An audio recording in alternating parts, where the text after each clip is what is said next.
Want to teach your kids financial literacy but not sure where to start? Greenlight can help. With Greenlight, parents can keep an eye on kids' spending and saving, while kids and teens use a card of their own to build money confidence. As a parent, you can send instant money transfers, set up chores, automate allowance, and more. It's a convenient way to run your household, customized to your family's needs, and the easy way to raise financially smart kids. Get started with Greenlight today and get your first month free at greenlight.com/pod. Welcome to the Jello Jigglin podcast, and I have a special guest with us today. He's my colleague. I've known him for a long time. It's Matthew, the Optimist Peralta from Lakers Nation. What up, Matt? What's up, dude? So happy to be here. Got the text, and I came running. So here I am. Long time. I think I told you about this like months ago. I'm like, yeah, we're gonna do it, and I just never followed up until like a month ago. Better late than never, dude. Yeah, it was just the whole getting on camera thing. I hate it, but I'm getting used to it. You look so good, man. Oh, thank you. You're welcome. Yeah. So how you been, dude? Crazy non-existent summer in terms of moves that the Lakers have made. I was just gonna say it's been really relaxing, actually. You know, just nothing to cover. So yeah, it's a little unsettling, right? Like where you're just like you're so used to your phone going off every 5 minutes with something. Some new rumor or some signing or potential trade, and it's just been dead silence ever since the start of free agency. It's like that meme or that thing where it's like I don't know what to do with my hands. It's like normally I'm typing or I'm on my phone like you said, and just like I don't know. But like this offseason's been a lot quieter than expected. I think I think a lot of the fan base is pretty frustrated that nothing's happened. And I don't blame them because, you know, we just saw this team get washed in the playoffs last year. And I think they kind of need to do stuff in order to win a championship. And right now, I just don't see it. But you know what? We're gonna stay optimistic and hope that something happens in the next couple months. Well, that's you, dude. If it weren't for you, I think we'd all be super negative. And you know how I am, super pessimistic. So strangely enough, we get along really well. And we're just completely opposite sides of the spectrum. Opposites attract, Ryan. Yeah. So it's Mamba Day again. It is, which is I think it's a sad but like good day at the same time. Like you realize he's gone, but then like minutes later you're just like, oh my God, this guy's done so much for me, for the fans, just for the world, really, right? Like just such an inspirational figure. I mean, what did Kobe mean to you? Damn, dude, what a loaded question off the bat. It's a good one though, right? Because I know you're gonna have a good answer. No, it's perfectly true. Like, man, Kobe means so much to me, man. Like, I grew up like every kid in Southern California rooting for the Lakers. Kobe was my guy. I feel like people my age. I'm 30 for full disclosure. I feel like people around my age or even a little older or younger. We kind of grew up with him. Have done the Kevin Hart thing right there. Damn. Sorry, did I make you feel old? I didn't mean to date you. You know what? I don't even care anymore, dude. But I feel like with Kobe, he resonates with me personally, just because like we kind of saw him grow up too as a Laker, right? Coming to the franchise at 17, and then spending the next 20 years with the team, and all the ups and the downs. I think people can relate to that. But I also think the work ethic, the mentality, obviously the Mamba mentality stuff. I feel like he was just such like an otherworldly figure, that's like a lot of the stuff you hear about Kobe, the stories, like just like the anecdotes, they're all like, there's no way this guy's real. and I feel coming. The stories keep coming. Like, every time someone's got a story that I just never knew existed. And then you realize, Crawford today, Jamal Crawford, saying that he didn't acknowledge him for the first 7 years of his career. Like, what? This guy won 3 like NBA, 6 Man of the Year awards. And he never acknowledged him. Like, wow, that's crazy.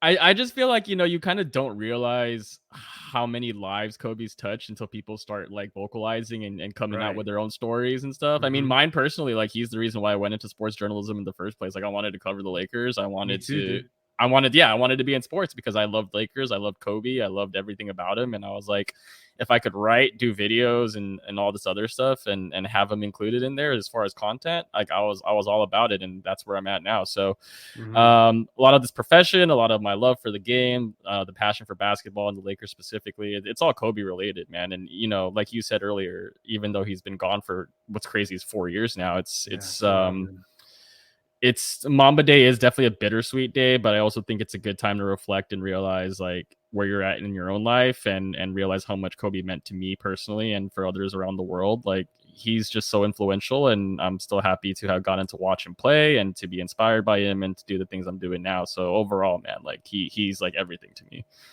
Yeah, it's crazy, dude. I mean, the quotes that he's had, the tons of quotes that he's had that it just strike you, you know, and then make you go like the negativity quote, you know, taking on the negativity so he can rise, right? Yep. I know I butchered that quote, but like essentially just taking everything negative, which he got a ton of, and just using it to his advantage. And I think that was what was so special about the guy. He just absorbed everything and twist and turned it around, right? And I think you have to be so mentally strong to do that, especially in this day and age where mental health is just, you know, a lot of people struggle with it, and it's I mean, it's everybody struggles with it at some point, right? You know, there's something that's going to happen that's going to, you know, send you a different direction. But he just the way he focused all that energy, and I remember covering him toward the end of his career, how he changed his whole like demeanor and mindset and the way he talked to people. It was like he had totally come to terms with the fact that the end is here in terms of basketball or playing it. And he just went so super positive. I couldn't believe it. It was such a trip. It was, and it still trips me out to this day. But I still think it was a testament to, you know, how crazy put together the guy was, and how he could just take anything, any struggle, and just turn it on its head. I mean, when I was growing up, I mean, we were close, me and Kobe, like in terms of age, right? I think he's 3 years older than me, something like, or no, so when I saw him, and I was a huge, you know, Jordan fan, which you can see in the background, you know, you got the Jordan up here, and then there's one down there, and it's Kobe and Jordan going back and forth. But I hated Kobe in the beginning. I despised him. Like, what a poser! This guy's just trying to be Jordan, you know, and he's not doing well, especially after the Utah debacle, you know, airball after airball, and there's Nick Van Exel right there, and I'm like, what are you doing, kid? Pass it to the guy who hits clutch shots. And then he totally turned my mindset around completely, because that moment was when he became a different guy, right? And the crazy part is he's done that multiple times, becoming a different guy. You know, he turned into a, you know, championship caliber player with Shaq, and then when Shaq was gone, he had a few years, became the best player in the league by far. And then you know, joining Powell and the whole Mamba mentality thing. It's just crazy when you look back on it. It's just, like you said, it's surreal. The guy seems like a superhero, right? Yeah. I mean, it's the character arc, right? Like you start out as like the nobody. Like you start out like the nobody, you turn into somebody, you go through your struggles, you rise, overcome those, become like this like above like life figure, and then like you kind of just transition out into like this like really like funny, like self-deprecating, but like also like lovable, like kind of veteran dude, like toward the end of his career. And then after his playing career, man, it was a complete 180, like from player to like, you know, dad Kobe, you know, women's basketball and sports Kobe, children's books and TV programs and all that other stuff. Like what amazes me, man, is like he did well at literally everything. Like and if he didn't, he would just destroy himself trying to get to be good at it. Like do you remember that story? Like, I guess we can maybe like shoot some of our favorite Kobe stories now, but like, I remember like he was talking one time about how he learned how to play piano and like Beethoven or Mozart's Moonlight Sonata to play for Vanessa, and he learned it by ear. And like, I don't know if you know how to play instruments, but like, no, I've sat at a piano before, and it looks like a different language that you got to figure out, right? Yeah, like for a guy to just be like, I'm gonna just learn this by ear and learn how to play it and like just keep practicing it just goes to show you how obsessed he was at things if he was like really into it. And I feel wasn't there a video of him doing that in like it's like at a hotel or something? Yep, like in the lobby or something, and he's just playing, and like he just sounds like he's been doing it for years. Life. Like to me, like that's like the perfect like that's like a good like snippet of what Kobe was, is like you tell him to do something and he'll do it, and then he'll do it like better than you would have expected him to do it. It's just that extreme competitiveness, right? Yeah, competitive drive. He always felt the need to challenge himself over and over and over again. He's like, that's why I didn't think retirement was going to be good for him. I'm like, dude, you're going to get bored and you're going to get pissed, and then you're going to want to come back, or you're playing the big three or something, and it's going to kind of taint your legacy a little bit.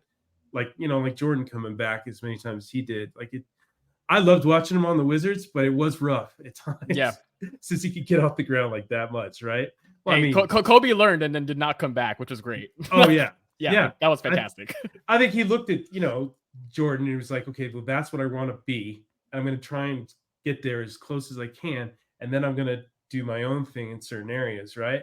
Like, because he definitely did way more than Jordan on the outside, right? Like, Jordan was a hell of a businessman. He still is, but Kobe, which had his hands in different pies everywhere, like you said, women's basketball. I mean, can you imagine him now with women's basketball? Oh, like that's what I was going to say. Like he'd be, at games all the time with, Gigi and taking it in. I'm sure being an ambassador, right? Like, promoting the game even more so.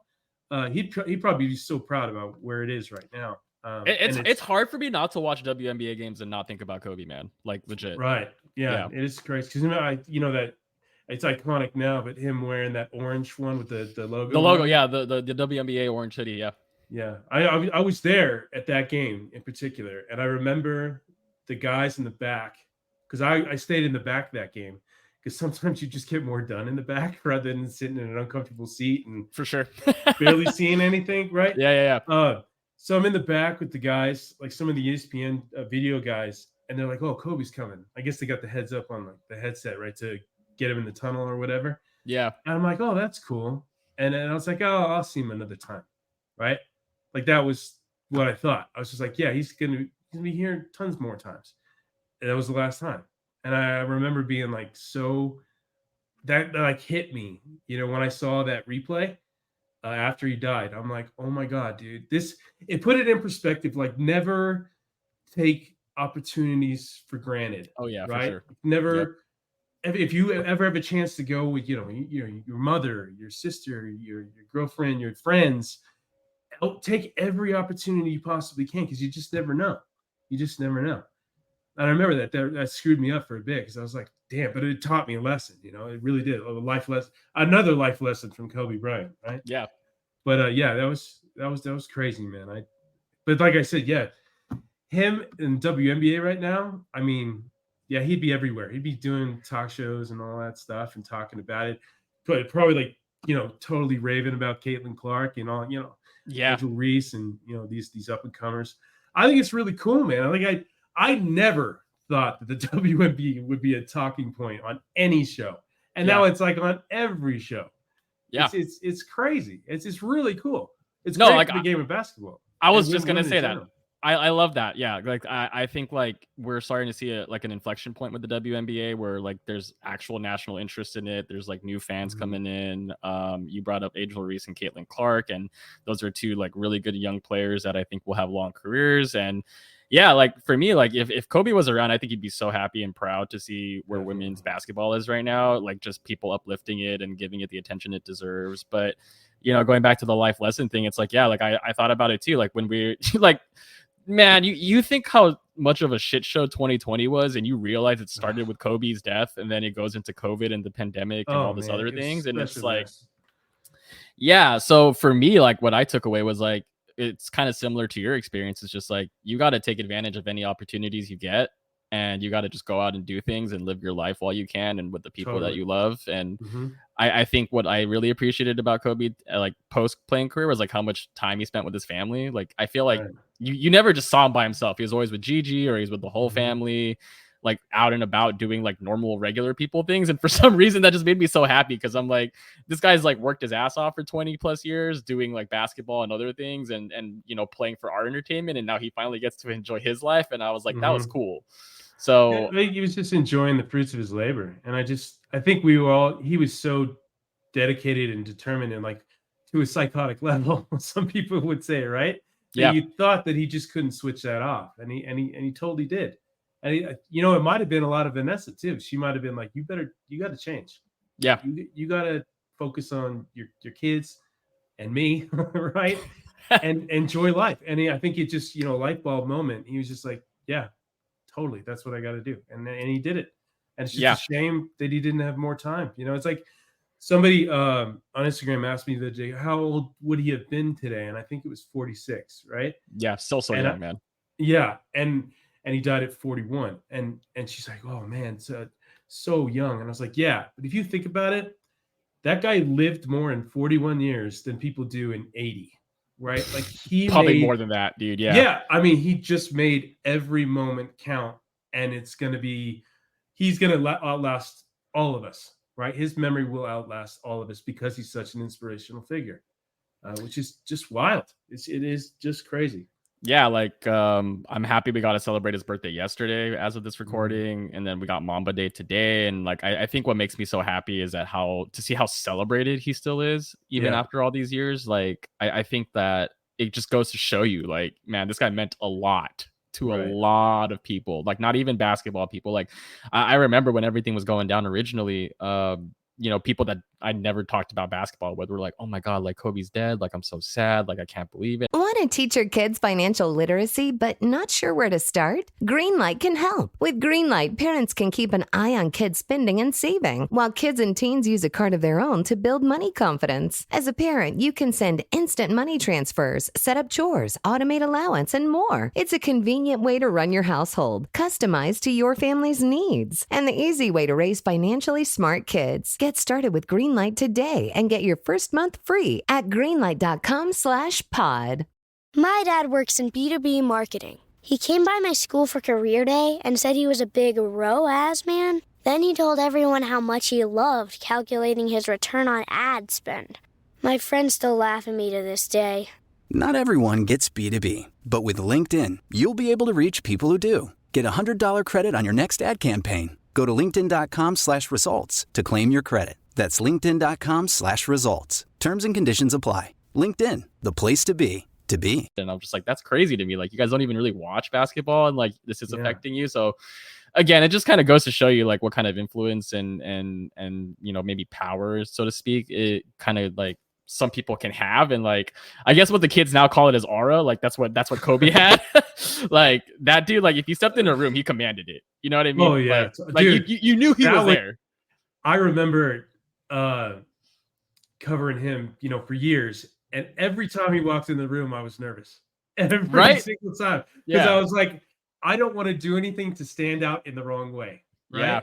Yeah. Because he would embarrass you. I mean, it's if somebody asks a stupid question or something that he just was pissed off about, boom, like you're public enemy number one, and he's gonna make it so you never ask a question again.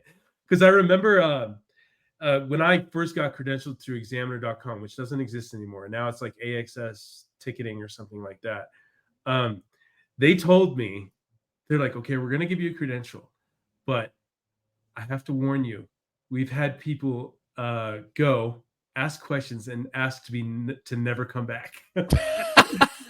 And I'm like, what? And this is through an email, right? So I'm not getting tone of voice or anything. I'm just getting this very vague statement, which can be taken in so many ways. Yeah. And so I was terrified to ask anything. It had to be like kind of like a brilliant moment, right? Like, oh my God, I know no one's asked this, and I know it's not going to offend anybody or piss anybody off. Sure. And then I would ask it, right? But with him, I was just like, no, it has to be really, really good. So I got one really good one, and that was about it. Do you remember what the question was? Yeah. It was I think it was after Klay Thompson had that ridiculous game where he scored 60 something on like 13 dribbles or something. Do you remember that? Yeah. Like the outburst. He scored like 30 points in the third quarter or something. Yeah. Something just crazy where you're like, oh my God, scoring is changing in the NBA. So I said I was trying to bait him. I was trying to bait him into telling me who he thought basically was the best scorer in the NBA. I was like, I'm going to ask him, do you think anybody could match or surpass 81 points in today's game? Yeah. Right. And I was hoping he'd say like Kevin Durant, Steph, Clay, sure, or Damian Lillard or something like that. And he didn't mention anybody, but he said something pretty cool that I'll never forget. He said that he's like, yeah, he said like you gotta believe that it's possible. And just that tiny little statement can be used for anything. Yeah. Right. You got to believe that it's possible. So, right. You have to convince yourself that it's possible. And it's just another classic, like motivating thing that you can use from Kobe, right? Like if you believe it, it's possible. Right. So and then he said you have to be in really good shape or whatever, which I thought was funny with watching Luka last year, right? In retrospect, I'm like, well, that doesn't count for Luka, I guess. I mean, what did Luka score? 73? Was it 73? I'll look up his career high, but the thing I do like or love about Kobe is that a lot of his a lot of his introspection, the question is probably basketball based, but then the way he answers it just applies to everything in life. Yeah, it's just brilliant that way. Yeah, I've got a canvas that has the Mamba mentality definition on it, and it just says, a constant quest to be the best version of oneself. And it's dude, it has if I just covered the phrase, people would just think that that's a motivational thing, and I'm like, no, like Socrates or something, or yeah, right, yeah, and you would just never know. And that was one of my favorite things about him, was that it felt like when he was asked things, he really gave it some real thought and then gave you an answer that you could run with and really apply. And I think that just goes to show you what kind of thinker he was, what kind of teacher he was, just how he was trying to influence and inspire and motivate others. Again, I can go on about this forever, but just as far as applying it to your own life and your own work ethic and whatever you're doing, whatever kind of job you have or hobbies, I just feel like he was so good about getting the best out of people. Right. It wasn't for everyone, but if you were able to tough it out and stay mentally strong, like you mentioned earlier, you can get a lot of stuff done. Yeah. I mean, then you hear those stories about the Redeem Team, right? Where he's working out at 3 or 4 a.m. taking 20-mile bike rides or 30-mile bike rides in the morning before he went up. Just kind of scaring the shit out of the rest of the players. That's what I'm saying. That's what this guy does. Yeah, I can't do that. Melo was I'm not even going to attempt that, right? And then some of the other guys did, D-Wade and I think LeBron. But Chris Bosh talking about it it was the most amazing thing he had ever seen. Right? Yeah. Just dripping in sweat, and then he walks in at 6 a.m. and Kobe's basically done or halfway done. It's just crazy. Yeah, the bike riding too. That was Tim Grover, right? Who said that? Something like that. Yeah. And then I was thinking about this other story about where Kobe was I'll go out to the club with my teammates at and then we'll party till 1 or 2, but then I expect to see them in the gym at 5 or 6. And, and I'm like, dude, this guy is just insane. Yeah. I mean, the guy must have slept maybe 3-4 hours probably. How do you repair yourself? How does your body repair itself? Well, do you remember him breaking down his schedule one time? He was okay, if everyone wakes up at 7 and does their workouts or whatever, that's fine. Right. But then he's but I'll wake up at 3. I'll get my first workout in. I'll have breakfast, rest, go back into the gym, have a second workout, go back home, rest, recover, nap, whatever, come back in, do a third workout. And he was just that extra workout over years and years of time adds up. And I'm like, and the crazy part about that, he says, and I know there's no way they can make that up. Yeah. Right? Yeah. There's no way so I've got that edge that I always know I'm going to have, right? It's like him doing the same shot over and over and over again in the same place, right? Yep. Because people tripped out because they saw him working out, he would work on one move for the entire time. Yeah. And they're like, why aren't you mixing it up and doing a little bit of everything? He's like, no, I want to, what's that quote? He said I want to make sure I have taken this shot enough to where if I have to do it in a game, I'm good, right? Yeah, I can do it. It's like that left-hand jumper against the Pelicans. He practices those. Yeah, it's it blew everybody away, but I'm sure in his mind he's like, yeah, I've done that about 1,000 times, maybe 100,000 times.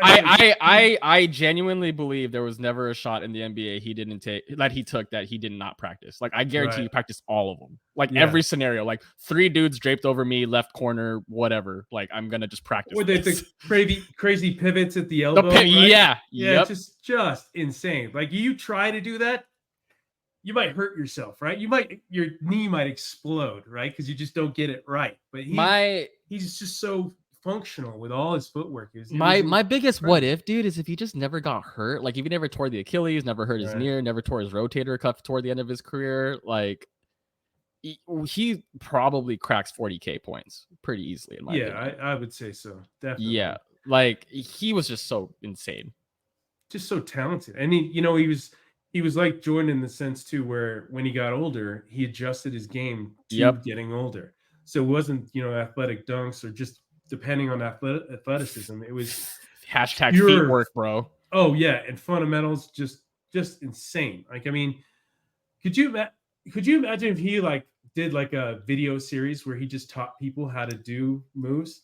That would have been so popular. Oh man. I mean, you'd watch it over and over again. It would just be like, it would be like the Bible, right? Like the NBA Bible.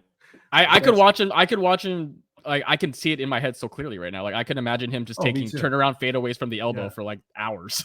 And then you probably have to watch the same thing over and over again because you didn't get it totally in the beginning, right? You're like, I don't quite understand what he's saying. Because I remember I've heard him like break down certain things. I'm like, damn, dude, he is just going to a level I can't understand. Literally can't understand.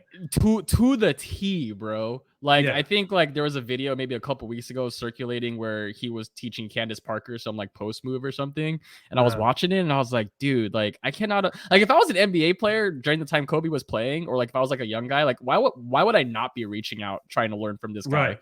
Yeah, like that's why I always respected those guys like Tatum and Kawhi and even Gordon Hayward reached out to him, right? DeMar, yep. Yeah, and I'm sure there's others that just haven't surfaced yet, or like Isaiah Thomas was a big supporter of him when Kuz was on the Lakers still, and him asking for Kobe for advice, wanting to work out. Yeah, that's why I liked him. I'm like, okay, he's got a little extra something, right? I remember I had a little bet going with Dan Duane now back in the day. I'm like, who's going to be an all-star first? Is it going to be Ingram or is it going to be Kuzma? I lost, but I thought Kuzma was going to be the guy, Yeah. But that his role shifting and all that, the transition of the LeBron era, I think kind of screwed his career up a little bit, right? And Ingram too, I guess you could say, but at least Ingram had the chance to flourish as the guy, right? In New Orleans, even though that's trending down now, I would say. Yeah, but I think it just again goes to show you, man. Like these are like we talked about Kuzma and Ingram down, and we were talking about like some older players. Like it just goes to show you, man. Like so many players have looked up to and reached out to Kobe over the years, and if he was still around, I guarantee you that phone would still be blowing up.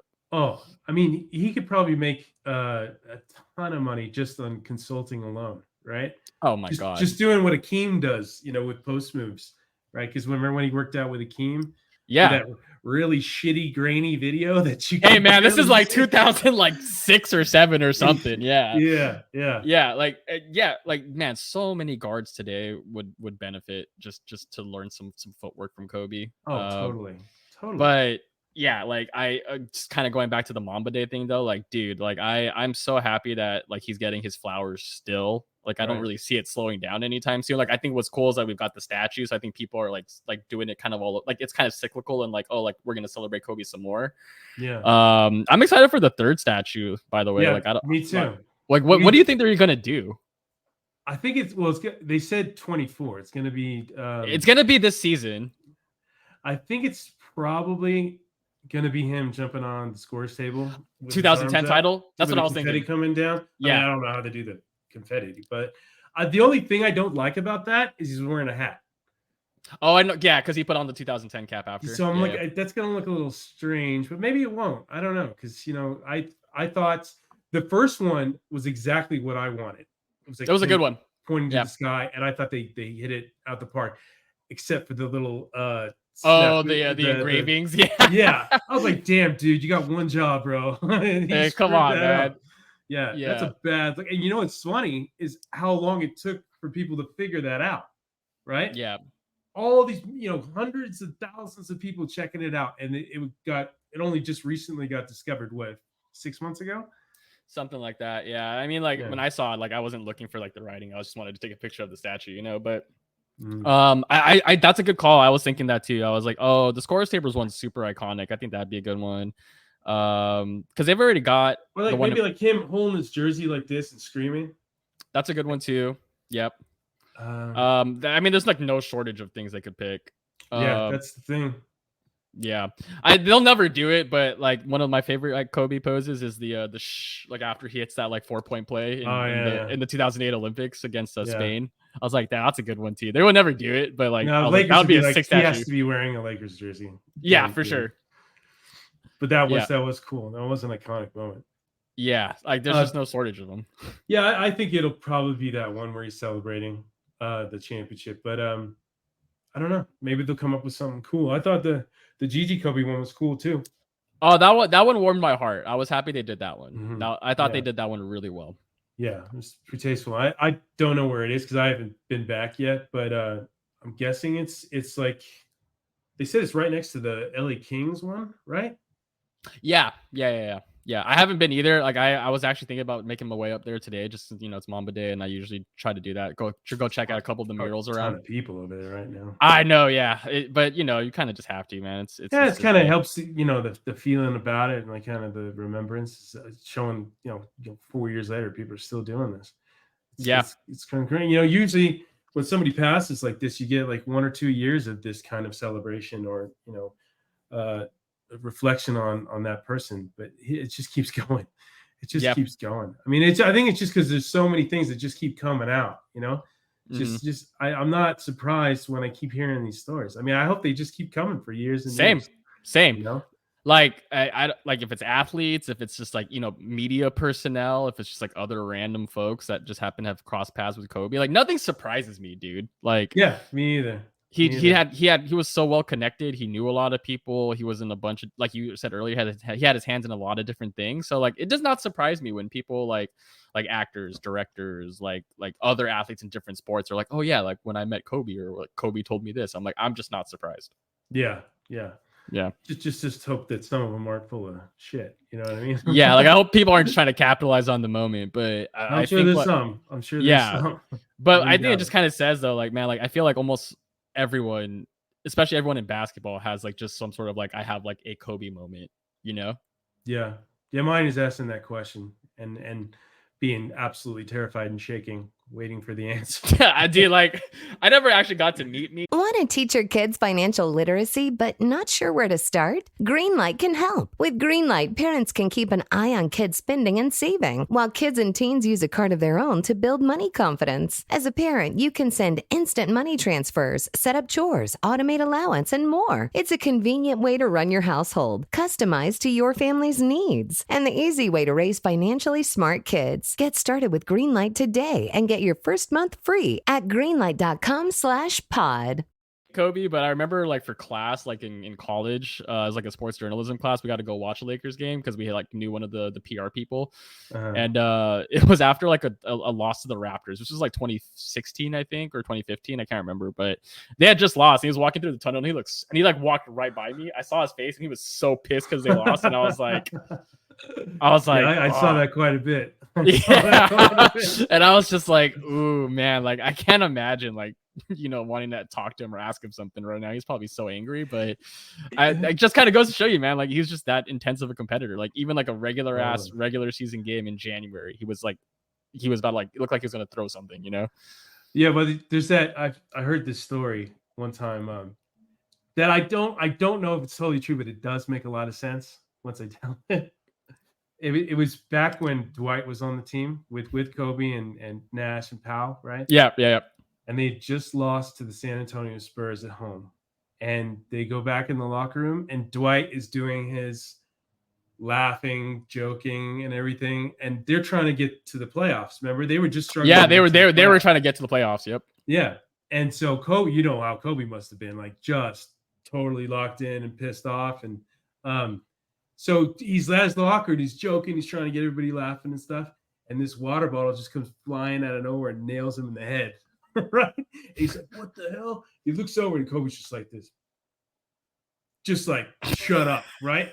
Like, I'm tired of your ass. Like, that's how I knew those two were not going to coexist. The personalities were so off. Completely different. Dwight's this big, goofy guy, kind of like a weaker version of Shaq, right? At least Shaq had some kind of gusto and balls, right? Like he would, he'd get in your face. And Kobe's just this totally serious killer, focused. I want to win. I'm not fucking around kind of thing. Yeah. Just, it didn't make any sense, those two together at all. That's why I think maybe if CP3 was there, maybe that would have helped that whole dynamic, right? Because it would have been two of them like that. Another fun NBA what if. Dude, they got screwed. They still got, I mean, that still doesn't make any sense. They totally got screwed. What do you mean, man? Basketball reasons isn't enough for you? God, that is the most weakest. Oh. Yeah, we just made David Stern roll over in his grave a little bit, bro. God Shout knows out how many David Stern. skeletons that guy has in his closet. Oh my God. But yeah, man, like I speaking of Dwight, though, I think it's cool that, when Dwight made his like second return to the Lakers, he kind of reflected on that and was like, damn, bro, like I wish I had like taken it more seriously and we could have like done some things together. I was like happy he did that. So I mean, I thought it was cool when Kobe pulled up to that game and he dapped up Dwight and was like, what's up, dude? Like, you're playing well. Yeah. I was like, that was like, to me, like that was like quintessential post-career Kobe. He was like, I'm here for good vibes and support. Yeah, that's totally true. Yeah, he was, like we said, he was a different guy at the end. He just wanted to be happy. I think he was so serious for so long. Yeah, so focused that it must have been nice to just like kind of let it all like let the guard down, just kind of be his natural self. Totally. And like, because the persona for so long was just like intense, maniacal competitor. We'll try to kill you, villain, like anti-hero kind of. Yeah, and then like he just 180. And he's like, I'm just a regular guy. Like, I'm unbothered. I like peace. I like my family. I like doing my hobbies. But after that, I'm good. Like he just had no BS at the end of his career and post playing career. I was just like, this is awesome. Yeah, he was one of a kind, man. One of a kind. I don't think we'll ever see anything like that again, or a guy like that again. That kind of unfortunate, but. Yeah, like that level of bravado and influence and just like the way he carried himself, like they just don't make people like that anymore, dude. Like, no. Yeah, and it's not a knock to anyone currently. It's just like that guy was just different. Well, you'd figure too, right? Like, these people growing up like us, watching him, you'd want to be like him and want to take on that kind of thing. But it just shows you how incredibly special he was that no one's come close. No one has come close since. I mean, I think Anthony Edwards has it a little bit. He's my favorite. It sounds a little sacrilegious, but he's probably the closest thing to Kobe that I feel like I've seen in the past like decade or so. Like just the way he carries himself too. He's super brash, super arrogant, but like really good, talks his shit, backs it up. Like that, for people that don't remember, that's how young Kobe was too. Oh my God. Yeah. Young Kobe was cringeworthy at times. I remember. Yeah. So was Ant. Yeah. Oh yeah. No, you're right. You're totally right. Totally right. But that maturity process and seeing that how much he changed and became a different guy was. Did you see Ant's comment the other day about how he said like no one in the 90s was skilled except Jordan? Dude, that's what I'm saying. Like, when these young guys say stupid shit like that, I'm just like, dude, you're just losing credibility the more you speak. Like, don't say stuff like that. That I wholeheartedly disagreed, but it's also just a point that I was trying to make about like it's almost endearing how like Ant is, like how young he is and how brash he is and just how arrogant he can be. Like it just sort of reminds me of Kobe. He's got no filter process, right? If he's got an idea, he just says it, right? And sometimes I respect that, but sometimes you got to be like, okay, dude, this is not going to be taken the wrong way, even if that's what you believe, even though that's ridiculously stupid. Like when you never saw a Magic play, never saw Bird, never saw Kareem, Isaiah Thomas. Like I was like, damn, you just missed out on like David Robinson, Hakeem. Yeah, I mean, if we're talking Penny. 90s too, you could go early Duncan. You Kobe, like it Shaq. Like, dude, really? There's a lot of players, but it kind of goes to show you though, like what you said, like they're just not players that are wired the same way. Like no. Not even like everyone in the NBA works hard. Don't get me wrong. Like they're professionals. They got there for a reason, but I think there are levels to it. And Kobe's level is just something I don't think we'll ever see for a long time. And I think social media and how that's evolved has kind of changed a lot of stuff. Oh, too. For sure. Yep. I think that's a big conversation, but yeah, I agree. People don't want to get too outside the box or like, risk, saying something and going viral. Dude, and all of a sudden they're that guy, You have to be so conscious nowadays to protect your brand and how you're perceived. Yeah, it's like when we first started on Twitter and we're tweeting out stuff. Oh yeah, like no one gave a shit. Now I'm like, you gotta be careful. Dude, I don't know about that. I don't know about that. Okay, delete.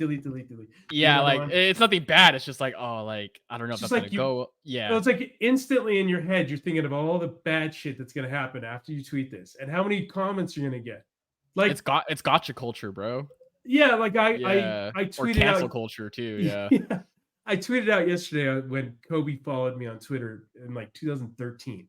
I still have the screenshot, and I was like, "This is cool. It was a cool moment in my life, right?"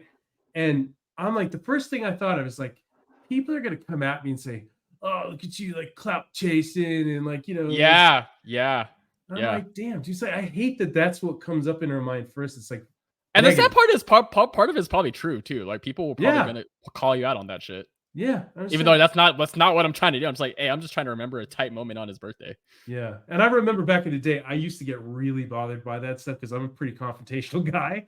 Like, are you? I've never seen you argue with someone. Are you? Just get in somebody's face and like, like, okay, you want to do this? Let's do this. But these days, it's like people will just say anything, and sometimes it's just to get a rise out of you, right? Yeah. Like trolling, right? Oh, yeah, trolling. Yep. With no accountability whatsoever. It's like I hate that. But I just don't read them anymore. I just don't. Peace, bro. Just stay out of your mentions. Yeah, it's just not worth it, dude. I've really learned. Not worth it. Yeah. You know that filter on X where it's like verified mentions and notifications only? I'm like, oh yeah, this is it. Yeah, it's perfect. I'm like, yeah, like, hey, real people that aren't like, like no face or have like the anime character for the profile the no picture. Face thing gets me, dude. It's like you're gonna talk all this shit and you're not even gonna put your face on it. Yeah. Why don't you just put coward as your like Twitter handle? Just coward. Like I could talk about X and social media for forever, but like just the thing that's been bothering me the most like the past couple months is like, did you say anything and people will find a way to twist it and use it against you like down the road? And I'm like, oh right, yeah. Like, why are you bookmarking shit that like I say now and then like you just I know you're saving this for when I'm wrong at some point. They love it. They love it. They get off on it. That's the sick part of it, is they get off on proving somebody wrong. It's like I've noticed a lot over the past like year or so that a lot of people say like, "Oh, I already said that," or "This is what I said, a month ago or a year ago." Yeah. I'm like, no one gives a shit what you said back then. Everyone has an opinion, bro. Yeah, right? Yeah. It's like, what do you want? Fucking flowers sent to your house to say like, congratulations, you were first. Like, yeah, dude, it doesn't matter.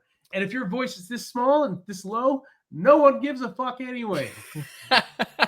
I think for anyone listening to this, they can tell like this is a sensitive topic for both of us.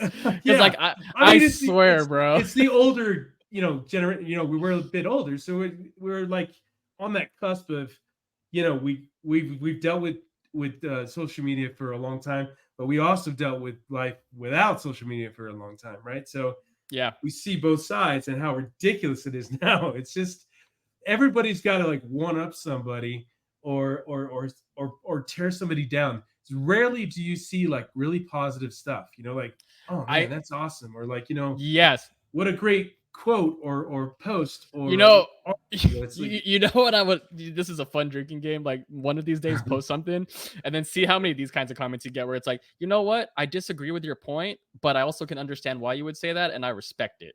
Like if I ever get that one, bro, like I'm framing it, because there's that does not happen ever. It's too like what would you say?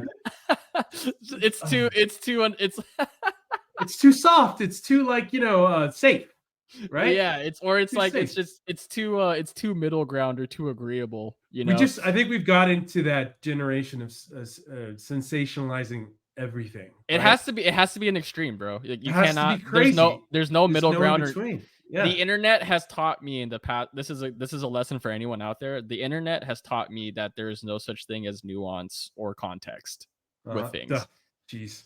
None. Talk about it. The context, just nothing. Ridiculous. And then when people like tweet at us and say, there's no context here. It's like, dude, I'm tweeting about an article or a quote. Go read the fucking article or the quote. Like, I got to give you everything in a tweet. I remember somebody gave me crap for tweeting that like the stage is set for Wemby and like LeBron going head to head in the gold. Oh, the final in the Olympics. Yeah, I saw that. Yeah, and then some guy came at me. He's saying, "It's not all about Wemby, dude. there's more players on the team. I'm like, really? I'm like, so the graphics not going to be Wemby's face? It's not going to. They're gonna put Gershon Yabusele up there, bro. What you mean? I'm like, oh, so you're gonna? And then he comes back at me. And he says, Rudy Gobert. He's like, yeah, Rudy Gobert. He stopped the world with his COVID or whatever. I'm like, what? So that's why he's the guy. That's why he's the guy. I'm like, oh my god. It's like, don't take the bait, right? Just don't jump into. No, dude. Sometimes it's hard, man. Like practicing patience and restraint is very difficult. So I get caught up in it too. We'll watch this or listen to it, and they'll leave a comment saying, "Dude, you're too sensitive. You just take shit too seriously." You know what I mean? Like these guys just complained. Oh god, dude! It's like sometimes we need these venting sessions. That's what Vegas was for. When we go to Vegas, we just vent all our stuff and then talk about how crazy the Lakers are. Well, to put a bow on it and to bring it back full circle, I feel like if Kobe was on social media, he would just not give a shit. No, just would not. No, he'd probably delete his account. He'd just be like, "Oh, I'm over this." Or I feel like like he'd be like quote tweeting like petty shit and just like calling people out or something and like just putting them on blast. Like I think that would have been hilarious too. Like he could definitely. I don't think he would ever do it, but if he did, man, like when he called out Mark Cuban for the amnesty that tweet. Do you remember that? Yeah. Uh-huh. He loved that. He just anything to give him fuel, he would take it. Any little slight, store it away, or just use it for that. Dude, watch. There's gonna be a story one day where it comes out where he's just got like boxes and boxes of like news clippings and articles about saying like Kobe can't do this or Kobe's this or that or whatever. Someone's gonna bring it up, and I'm just gonna be like, I believe it. Like a vision board full of clips, right? Like just a negativity of headlines. Yeah. Because like anytime you saw him back in the day, like on a plane or something, he's reading like the LA Times, right? He's reading articles about him and the Lakers or Shaq or whatever, or Phil Jackson. Yeah. So he looked at everything. He did. Everything. For sure. That's why like when he followed me, I'm like, dude, why did he do that? What did he see? Now you gotta watch what you tweet, bro. Well, I'm like, I gotta go back to like 2013. I must have said something or wrote something that he saw, and he's like, "Oh, that's where it goes." Yeah, yeah, that's what I thought. I'm like, he didn't just randomly follow a reporter. Like, why would he do that? Yeah. That makes sense. But I'll never know. It's just one of those things. I'll never know. Damn, he followed me. What does this mean? There's context behind this. Oh, dude, it was 4:30 in the morning. 4:30 in the morning, I get an alert, and this is the times where I had to have my phone on, like sound, because I was like the breaking news guy.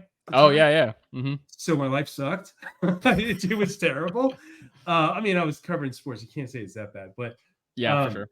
So 4:30, bing, and I look at my phone and I'm half asleep. I got like one eye open like this, and it says Kobe Bryant is following you. And I'm like, no, I'm dreaming still. There's something. I had to look at it like 10 times because I was not awake, right? And then I'm like going on Twitter and I had Tweetbot at the time. Damn, right? Dude. Oh yeah. Kids don't know. Kids don't know, dude. Yeah. God, I love that app. That app was great. Do you remember tweeting from your phone, like text messages and stuff too? Do you remember doing that? Yeah. Yeah. Totally. Yeah. Today's kids will never know. No, not at all. It's a totally different world, man. And it'll be a totally different world in 5 years. You know what I mean? Yeah. You'll just keep going. And then we'll be so old we can't keep up. We're just like, oh, I'm done. Yeah, we're about to be washed soon, dude. I gotta learn how to TikTok and make reels and do all these things before I'm obsolete. I've just started that, and it's hard. There's some talented people out there that know how to cut clips and do transitions and all this stuff. It's just, I mean, I'm just starting on this. Like Trevor's been doing it for what, 10 years? 10 years now? Yeah. And then Serena before him was doing it. I mean, she was like a pioneer in the beginning, but this is where it's all going. It's all video now, video and like long and like podcasts and reels and clips, bro. Like it's bad, but it makes me so sad though. Want to teach your kids financial literacy but not sure where to start? Greenlight can help. With Greenlight, parents can keep an eye on kids' spending and saving, while kids and teens use a card of their own to build money confidence. As a parent, you can send instant money transfers, set up chores, automate allowance, and more. It's a convenient way to run your household, customized to your family's needs, and the easy way to raise financially smart kids. Get started with Greenlight today and get your first month free at greenlight.com/pod. man, like thinking about it, because like attention spans are so short and there's just so much fucking content now that it has to be short, or else like your shit's just never gonna get seen, read, or heard. You know? And like I said, it's got to be sensationalized, right? It has to be an eye-popping. That's the thing, bro. Like it is just breeding these sorts of like takes that's like extremes. Like no one cares to have the actual conversation. They just want to hear like what you think, and then like that's what they're gonna like hang it. That's what they're gonna stick to, or like that's what they're gonna like really like absorb from what you say. And that's why like when I'm on podcasts with Trevor or whoever, it's just like, damn man, I gotta be like more energy, more like yeah. And then I've also got to be like, I got to be really succinct with my points, I feel like, because like if I try to like ramble or try to explain my way through, you kind of lose people really quickly. And it's like, man, like you've really just got to be it's hard. So I for anyone that does this full time, like even if you're like just starting out or whatever, like kudos to you, because this shit is not easy. And you got to do it over and over and over and over again. It's got to be like part of your almost daily routine. Like I'm sure it is for Trevor, daily, just does this all the time. Yeah. That's the hardest part, like consistency. Yeah. Well, it's like, I get 3 dogs here that I've not created, not created up, but like I got like a gate downstairs. Yep. Just to keep the noise down. Right. Like it's just, and you got to have, the perfect environment and all this stuff. It's just, it's hard. It's really hard. Make sure your notifications off, because we live and die by those, right? It's our job. Well, the Lakers have made it easy the past month or two. So yeah, they totally have, dude. Well, okay, transition to that then. So what do you think? What do you think about this just nothing that has happened this summer? Look, man, like I think I've gone back and forth on this a lot. I think I understand why they have not done anything, but I also think that they needed to show that they are intent about doing something, if that makes sense. Right.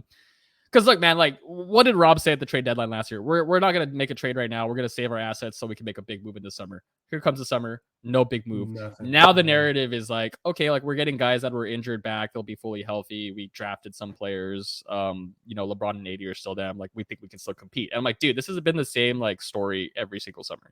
Yeah, it's like, I mean, ever since they won the title, it's been the same thing. Yeah, and like I get it, like they might not feel like there's a move out there right now where it's like, oh, like this for sure makes us as good as Boston or Denver or Minnesota or Oklahoma, whatever team, right? There's not even a move to make to get to that point, I don't think. So like I think that's the front office argument, right? Like it's just like why make a move when it's not going to move the needle that much, right? Yeah, and I think what the fan base is saying is like, well, even if it doesn't move the needle as much as you want it to, we still want to see the needle moved, because I think everyone, probably you and I included, agree like the team as constructed currently is a good team on paper, but is probably not championship level good. I think they're mediocre compared to the great teams, right? Sure. Like if you're comparing them to like the best of the best, and sure. Yeah. Mm-hmm.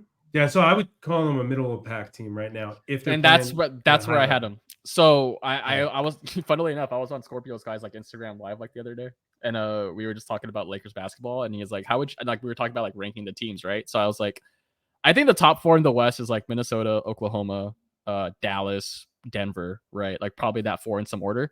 Yeah. And then you've got like this like blob of teams from like 5 through 9, 5 through 10, and it's like Phoenix, New Orleans, the Lakers, Sacramento, those sorts of teams that are kind of like right, Phoenix, like they're like right in the mix of like not quite championship good, but we're playoff good. And I think that's kind of where the Lakers are right now.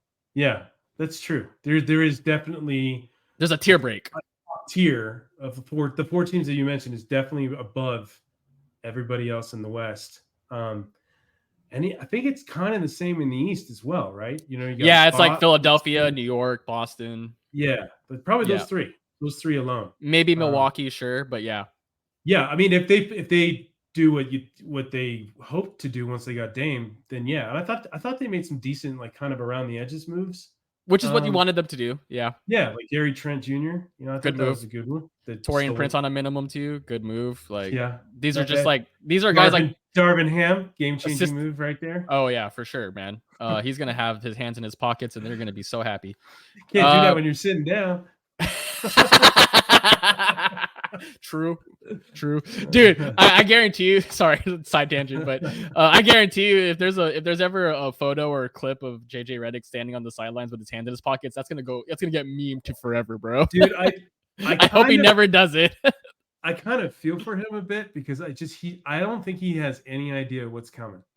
Like this is gonna be rough. The second they struggle, it's gonna be all on him. That's yeah.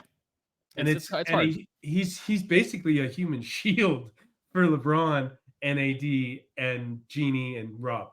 I mean, that's like almost every head coach, though. If you think about it totally is. Yeah, but even more so considering for he the has Lakers, zero experience, right? Yeah. Like I am still blown away that they did that.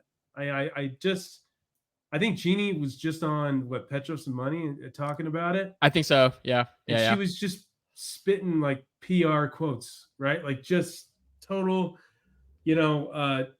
nothing brave said, just very basic. I mean, that's Genie. That's what she does, right? She doesn't really say anything outlandish or whatever, but just like, damn, you don't believe anything you're saying right now. You just don't. Yeah. I mean, like her first quote was like, we want to try something a little different. I'm like, get out of here. What? Why would you want to try something different right now in the last years of LeBron? That's another thing. I think LeBron is 1 year and done. You think so? Huh. Yeah. I think he set it up that way. Like pretty smartly, right? Like he gets this season, he gets to play with his kid. And then if it goes well enough to where that they have an opportunity to potentially contend the next year, I'll stay. If not, I'm done. The only difference is I know LeBron loves attention, right? You know that. Yeah. He's going to want a farewell tour. And he's for sure. It's got to be a big thing, right? Like it's going to be the narrative of the whole season. So if that's the case, I wouldn't be shocked if he says, media day, this is it. 1 year and I'm done. I guess for me, I agree with the attention point and the farewell thing. Like that's gonna happen no matter what. Like right. I don't think he even needs to say anything, but like it'll happen. I think we'll know if we see a lot of documentary or like a lot of like cameras and other things following him around throughout the season. But I guess for me, he's just played so long. It doesn't like I know the end is coming. It just doesn't feel like it's imminent. But like to your point, like he could totally be like tomorrow. Like maybe I'm done. Who knows? Yeah, like I think that would be very hard for him to do because he just loves the whole narrative that him being the GOAT and everything. Well, the other thing too is he's still playing really well. Yeah. I mean, if I was in his shoes, I'd want to go until one of my legs falls off, right? Like Kobe, he literally went until his body just couldn't do it anymore. Pretty much. Yeah. Like, the famous picture of him like on the bench and he's got an iced up, knees, shoulders, everything. It's like he literally couldn't go anymore. And I remember that last game, where he is more tired than I'd ever seen. Dog, bro. Just huffing and puffing. It's like me going up the stairs. And he's just, hands on the knees and just I'm like, wow, he is really putting it out there, right? Which I thought was incredibly admirable, right? But still, it showed you how old he was, and how many miles he had, and he just was done, Yeah, he's done. Yeah, man. But I think if we're going back to the Laker conversation, I'm still optimistic this team will be pretty good. But I mean, like, if you ask me today, like, would you bet on them winning a title? Like, give me some odds and I might put some money on it, but probably not a lot because that would just be a donation at this point. I'm trying to remember what the odds were. I'd imagine it's like 25-1, maybe. I was gonna say maybe plus 2,500, plus 3,000, maybe. Yeah, I don't know. Like just enough to make it juicy for some bettors. I honestly think I hate to say this, but I think the only way that happens is if a lot of things go in their favor in terms of like, injuries happen to, the big guys, and it just becomes an awkward, quirky season, which happens, right? You mean like the season Boston just had when they ran through the East because no one was healthy? Yeah, it was sad. I mean, like, don't get me wrong, bro. Like, I'm not. They won 64 games, so you can't like. No, that's what I was just gonna say. Like, I'm not discrediting. Like, a title is a title, and I hate the Celtics as much as every Laker fan does. But like, I'm not gonna sit here and discredit a title, bro. Like, they won it fair and square. Like, you can only play the teams in front of you, right? You know what I mean? Like, yeah, it's like what? So like, were they supposed to play West teams? Yeah, like what did you want them to do? You know what I mean? It's just like, I mean, it is kind of crazy though, if you look at Dallas and what Dallas did. They were the underdog the entire time. And their run was so much harder. Oh yeah, I mean, everything had to go right, and then they get to the finals, and it was like they were out of gas. They just couldn't do it. And Boston was just like it was another regular season game. Each game that they played, it was a clinic. Yeah, man. Like I had told people privately, I was like, man, like I think Boston's gonna win this series pretty easily. I'm like rooting for Dallas in 6 or 7, but I just can't see it happening.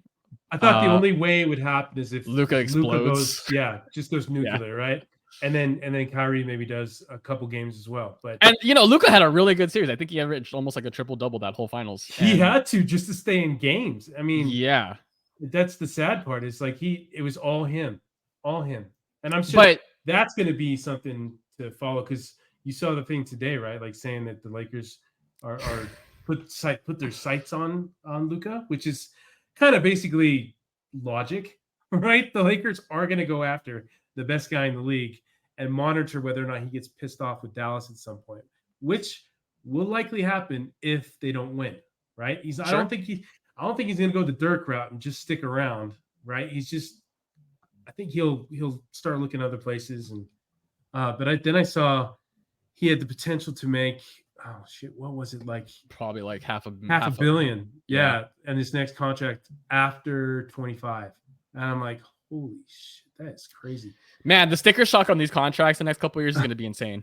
Yeah, it's going to be wild. Like I remember people were freaking out about Jason Tatum's extension, but like, dude, just wait. Like, well, I mean, then you look at guys in the NFL too. Like the $100 million player is coming, right? It's gonna happen soon. I mean, like if the NFL didn't have a hard cap, dude, like Patrick Mahomes would be making a billy pretty easily. And I think he probably, I hate to say as a Raider fan, but he's probably worth every penny of it, right? Dude, no, like I have talked about this. This is a fun like parlor game, maybe at some point, like maybe another podcast. But like if every sports, like I know like baseball doesn't have a salary cap, but they have like a luxury tax. Like just imagine like you could pay a player whatever you want with no financial implications afterwards. Just like how much are these guys actually worth? Like LeBron James on the Lakers, bro. Like how do you even measure that? What is he? He's making 50 this year, right? 50 something. Yeah, I think so. Something like that. Like that Shohei contract without deferred money, I feel like would be like the baseline for every megastar. Wow. I mean, I remember when they did that, and I was so happy that the Dodgers did that.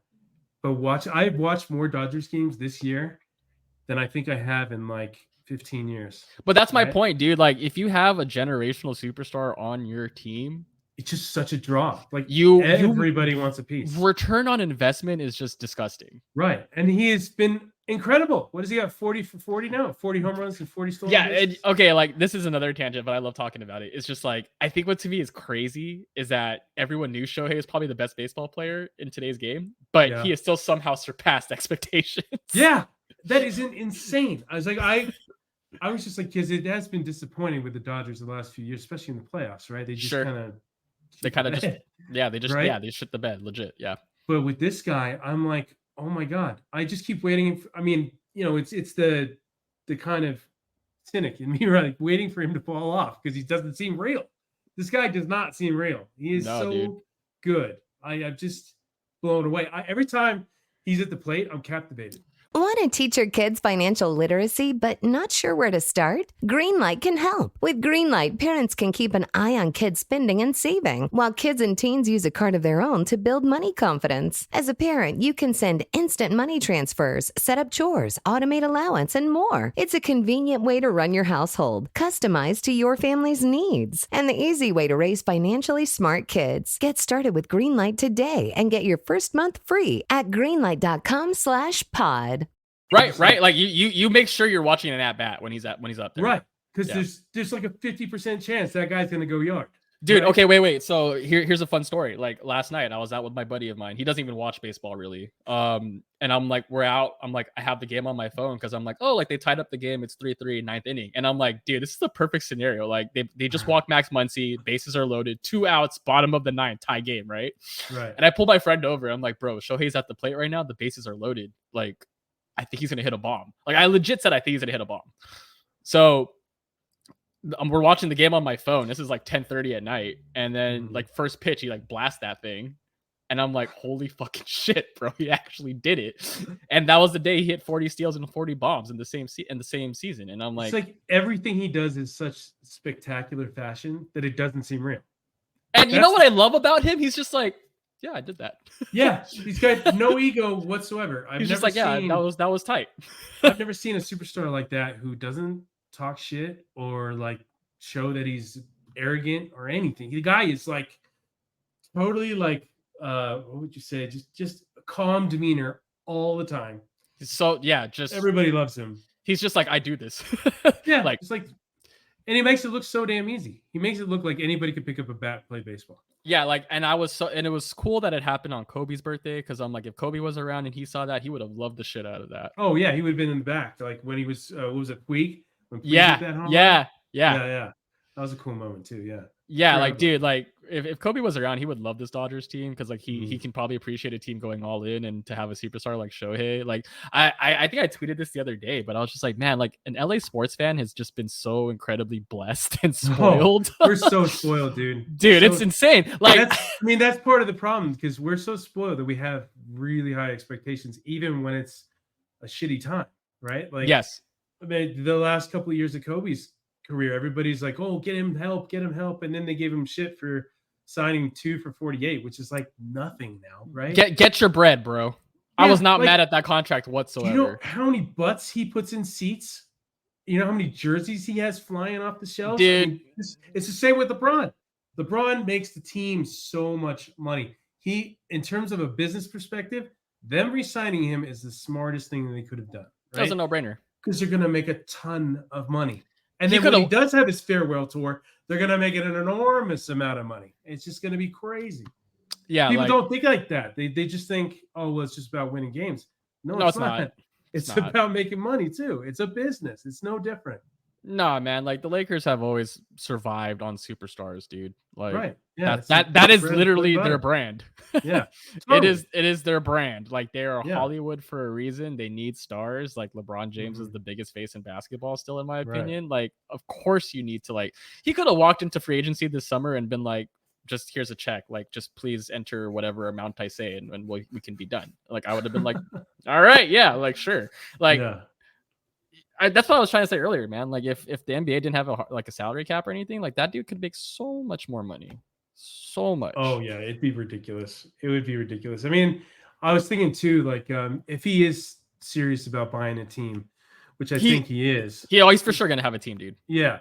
He's got to make as much money as he possibly can right now, right? That's why I will never complain about athletes, you know, I don't want to say selling out, but like get in a bag. Because like this is the only time in their lives. They only have a short part of their life where they can make this enormous amount of money. And then they're on their own, right? Yeah. I mean, LeBron is a business in himself, right? So he just touches things and it makes money, right? Like the Lobos tequila. What is he, part of the ownership group for like Liverpool and the Red Sox? Yep. The Fenway Sports Group. Yeah. Yeah. It's just he's got, he's a very smart businessman. It is still crazy when you think about it. He's a billionaire while still playing basketball. Yeah, and most of the money's not even from basketball. Yeah. It's just he is the blueprint of how you make money off the court and on the court, right? No, I agree. Yeah, where what you make on the court is not something he's probably. It's like that's like petty cash to him. Right? Yeah, I was just gonna say that's probably like what he uses to invest in other things to make more money. Yeah. We're like, oh, I'll give the kids some money. Here you go, kids. I just got a check from the Lakers. Yeah, no, dude. Like, I totally agree with you, and like, I agree with like. I think that's why like I appreciate Kobe and LeBron so much too. Is just because like they both have just they've optimized their basketball careers to do other things in life, and I think like it's just such a solid blueprint for any professional athlete to follow. But yeah, I mean, like going back to the spoiled thing too, it's just like, bro, like you kind of just go down the list of players you've been able to watch the past 20 years on your favorite teams in Southern California. Like, not like maybe New York has an argument, but like no other city or state has like an argument. It's not really close. It is. I mean, like you had it there with New York, but then again, the Knicks have struggled to have stars, right? Yeah, sure. Like the biggest star they ever had was probably arguably Patrick Ewing or Melo, and they were a tier below. You know, they weren't, you know, the best guy. They weren't the Jordans. They weren't the, you know, the Kobe's, the LeBrons. It's just they never. It's kind of weird that they didn't get a guy like that. You know, I'm surprised LeBron never went over there. Yeah, it's just the potential to make. I mean, you imagine him over there. Yeah, New York's an even bigger market than LA, so like that would have been insane. Insane, yeah, totally. He would have.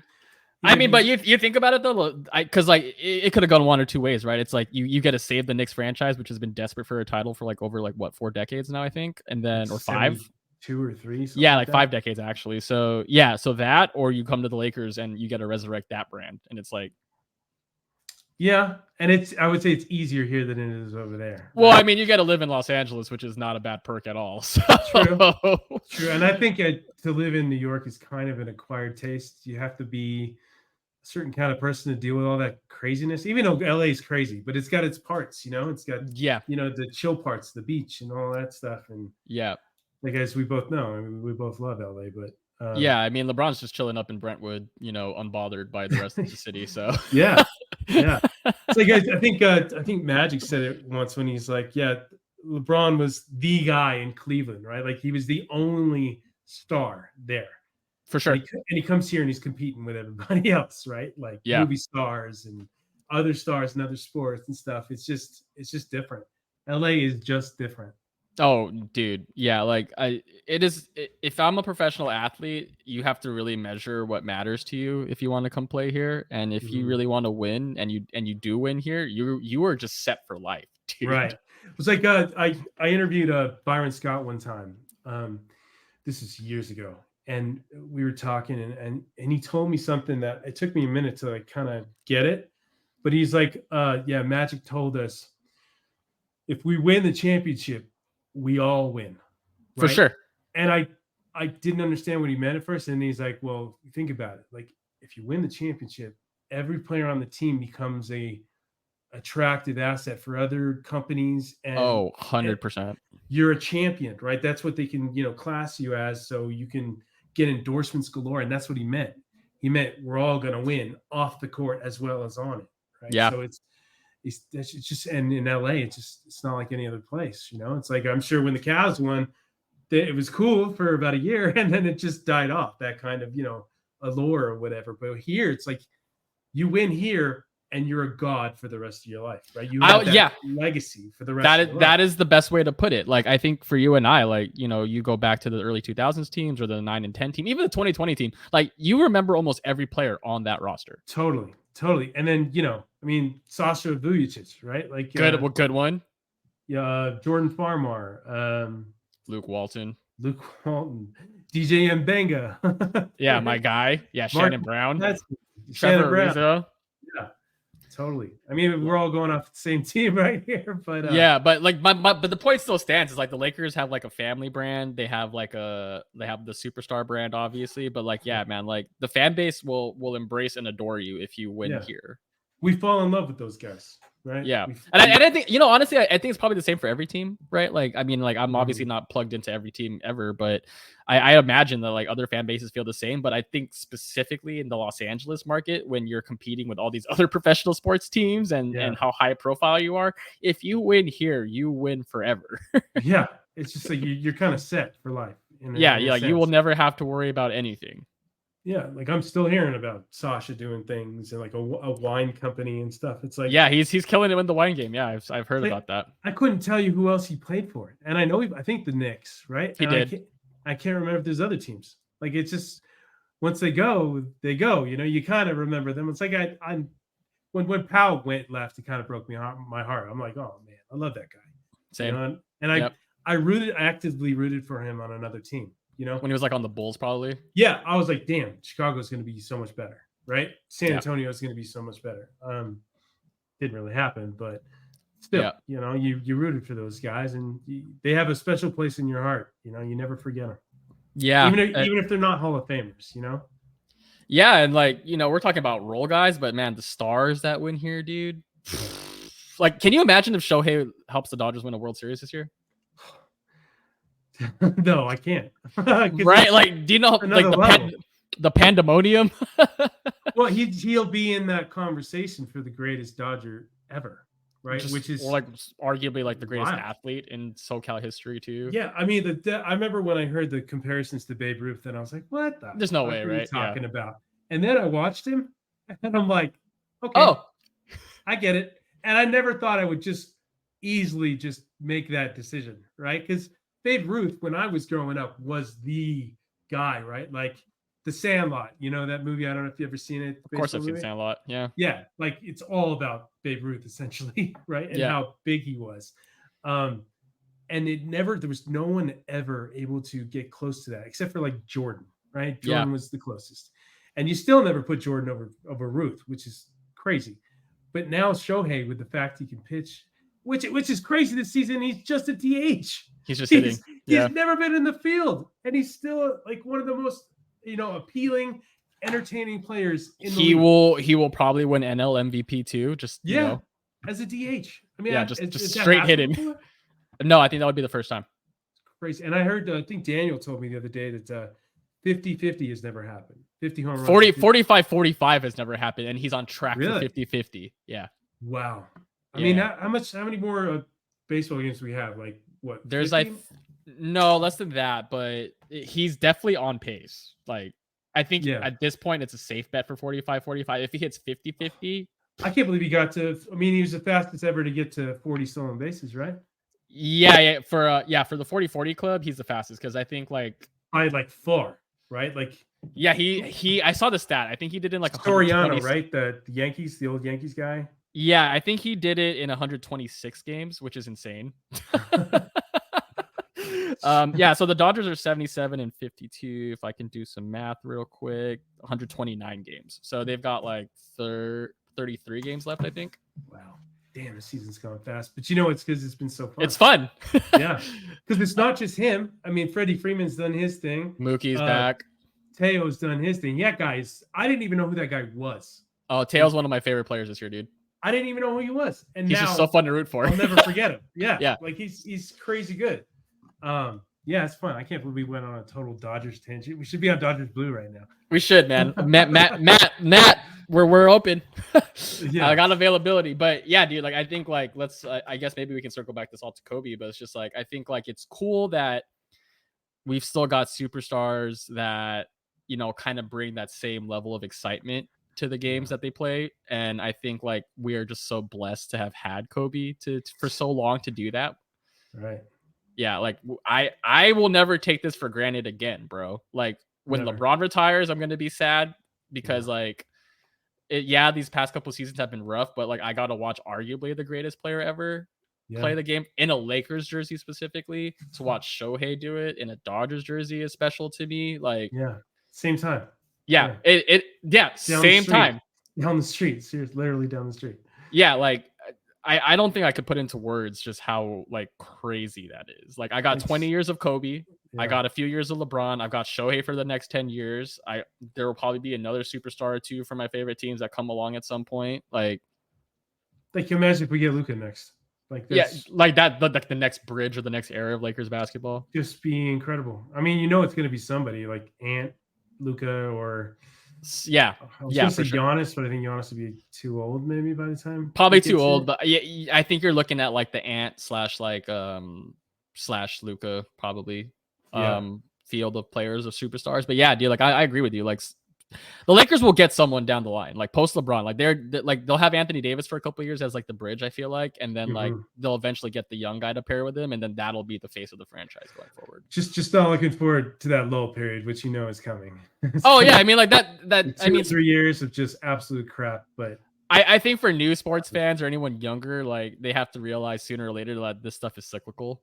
Right. Like, you're gonna get some shitty years. It goes through, you know, it's ebbs and flows. It has to go down to go up, right? Like it's just inevitable. I mean, It doesn't happen much for the Lakers, which is pretty crazy. But when it does happen, like, D'Lo and Randall, post-Kobe, Ingram, those years sucked. That was rough. But you know what? I did enjoy watching those guys play and get better. I did. It was refreshing because it just had been so long since the Lakers were in that spot. Right. Yeah. But then I think like after a couple of years, you get tired of it, and it's like, okay, I want to go back to winning now. Yeah, that's true. It's hard to say, oh well, they got to develop, like it's like the same like line all the time. Yeah, not to make this again a Dodgers podcast, but I think that's what's been fun about like learning about the team and watching them every day is like, damn, dude, like they have just legit been this good for so long, and they only have one title to show for it. Like now I understand why some people are so frustrated because it's like they've been good for so long. You'd expect like at least a couple more. Well, I think that's you'd say the same thing about the LeBron era, like Yeah, sure. Want to teach your kids financial literacy, but not sure where to start? Greenlight can help. With Greenlight, parents can keep an eye on kids' spending and saving, while kids and teens use a card of their own to build money confidence. As a parent, you can send instant money transfers, set up chores, automate allowance, and more. It's a convenient way to run your household, customized to your family's needs, and the easy way to raise financially smart kids. Get started with Greenlight today and get your first month free at greenlight.com/pod. The two of the best players in the league still playing at an elite level, and they can't even get past the second round. I mean, like I don't know how much. I don't know how much stock you put in the Olympics, but I think that it made my point. No stock whatsoever, dude. Oh, okay, no. It's an all-star team. You can't. It's just... No. So here's my thing though, is that yes, it's an all-star team, but I think it says something that in an all-star team, LeBron and AD still stood out. True. That's my point. It's like, they were supposed to win regardless, but I think it's funny that those two guys were probably two of the 5-6 best players on the team. Right. I mean, I think it really came. I mean, AD kind of fell off towards the end. Like, sure. He wasn't. I mean, he closed out the medal game over. Presence. Yeah. I mean, he closed out the medal game over what's his face, Embiid. So. Yeah. Embiid still trips me out. Like, dude, you do not fit in a system that is not geared towards you. I genuinely believe, dude, that they really wanted him just for the Serbia matchup with Jokic, and I think maybe, but that didn't really do. It wasn't that great. They could have easily lost that game. They could have, but I just think that like without him, they would have lost that game for sure. Yeah, you're probably right. Probably. But yeah, I mean, like I said, like I'm not saying that Team USA, wasn't supposed to. Like there was never a doubt in my mind they were going to win a gold medal. I just think that it was interesting to see how much of a load LeBron and AD carried, because I was just like, this team's so good. Like they don't need to do as much. Like I didn't think LeBron needed to do as much as he needed to, but he ended up doing it anyway. And I think if I'm the Lakers front office, I'm like, yo, like my superstars are still really good. Like maybe I should invest in this roster a little bit, Yeah, it's the sad part is like you look around and there's really nothing that they can do. Yeah, like that's the tough part. Yeah, marketing was the last like game changer on the market, right? And maybe Utah never really intended to trade him. They were just sending out feelers, bro. They're like, let's see if someone overwhelms us with an offer that we can't say no to. Either we hold on to this guy for the next 5 years at a huge price, or we move him now and see if we can get developmental pieces, right? I mean, I don't know what the hell Golden State was doing. They should have. Oh my! Don't even get me started, bro. Like, oh my god, what are you doing? What? Because they didn't want to give up whatever the hell. How do you say his last name? Yeah, Pods. Let's call him Pods. Yeah, like really. You think that was a smart move? Come on, Dunleavy. That's why you started hearing that Steph smoke, which I also think will never happen. But I mean, I don't know, dude. There's no way, bro. He'd have to force his way out. Like. Oh no, for sure. He for sure would need to trade me, and this is where I want to go. But I think the Warriors have always been reluctant to work with the Lakers because they're just direct. Oh, they're never doing that, dude. Right? They're never pairing those two. Golden State they'll never want to go down as a team that traded Steph to the Lakers. They're never going to do that. So I mean, Charlotte. But then again, what the hell is he going to do in Charlotte? Nah, man. I that's what I'm saying. Like the situation is either I go to another team where I'm not going to win, or I stay with the team I've been with forever and not win. It's like I'd rather just stay home. Imagine him on Phoenix, though. I mean, Phoenix would be cool with KD again. If they traded like Beal and whatever else they got enough to trade, and those three, Jesus. I mean, shooting alone is just crazy. Ryan, can you imagine Steph and LeBron and AD, bro? Like, no, that'd be nuts. It would be nuts. because the Lakers would be printing money. I was so impressed the way those two work together. LeBron. They're the most natural fitting two like superstars ever. It's like they were meant for each other, right? They're soulmates, and they only just figured it out, right? No, like that's why like I didn't take this Olympics run for granted, because I'm like, you're never gonna see these three play together again like that. That's where I eventually got to. You'll never see that again. I was like, well, because I thought of it, and I'm like, this is what the All-Star team should look, or game should look like every year. Yeah. It should be this. It should be all these guys locked in and wanting to win the damn thing. And then I'd watch every year. I can't even watch that shit anymore. It so sucks. Bad. I mean, also weekend in general is bad. Yeah. I mean, I'll tune in for the dunk contest because occasionally it's good. But that's like 1 out of every 5 years, right? Yeah. And then the 3-point shooting contest is fun, especially when they did that's the new dunk contest. Sabrina, dude. Right? Sabrina and Steph. I thought that was really cool. Dude, the 3-point contest is the highlight of the weekend now. Yeah. Watch, they'll do something with Caitlin Clark this year, guaranteed. They either do Caitlin or they run it back with Sabrina and Steph, which I think is probably the move that they're gonna do. I was rooting for her. I was hoping she'd win. I'm like, she's good. Interesting. Yeah, she is good. She's good. And she's a huge Kobe supporter too. So yeah. I agree with you. The All-Star weekend's trash. Trash. It's like if Silver must be like so frustrated, like trying to figure out what to do. I mean, like they keep pouring to this NBA Cup thing too, and I'm just like, I think the games are fun. I just like the way you said that. They keep pouring into this NBA Cup thing. Yeah, you like that? That's good. I've been at this for a while, right? That's a podcast right there, pouring into the NBA Cup. Yeah, it is. But I just think, like the games have been interesting because they mean a little bit more. Like I thought the finals last year with the Pacers and Lakers was actually really exciting. Yeah, I enjoyed it. I did. Yeah, I enjoyed it more than I thought I was going to enjoy it. Put it that way. Same with the play-in tournament. I'm like, I actually kind of like the concept. Yeah, I do too. I hated it at first because I was like, dude, you're like you're watering it down. You're watering down. Yeah, you're watering down the regular season. The best part of basketball, but then it got really good. Like the Warriors Lakers a couple years ago. That was fun. Yeah. Oh, you mean the LeBron? I saw 3 rim shoot at the middle one. Dude. Sometimes LeBron just needs to shut up, dude. Don't say anything, bro. Sometimes. Yeah, that's a hell of a quote, man. It's so cringe. I shot the one in the middle. Like, and he was serious. Like, come on. Hey, you got to add to the legend somehow, man. Seriously. But yeah, man. Like I think it's been fun to kind of just like walk around different avenues of sports, and we jumped around everywhere. And I made no attempt to wrap this up. So, like I said, I'm so new at this. I just you're good. We've been talking for an hour and 20 minutes. So hey, if whoever listens to all of this, you're a trooper, and we love you. Well, I'm chopping the hell out of this thing to get all the good clips. I'll send you some though. Yeah, dude, for sure. Absolutely. But hey, thanks for coming on, bro. You're the first video guest I have had, and hopefully you'll come on a lot more. Dude, this is great. We flowed like crazy for an hour and 20 minutes. Dude, for the next one, we should do this like drunk or buzz or something. Dude, you're not down.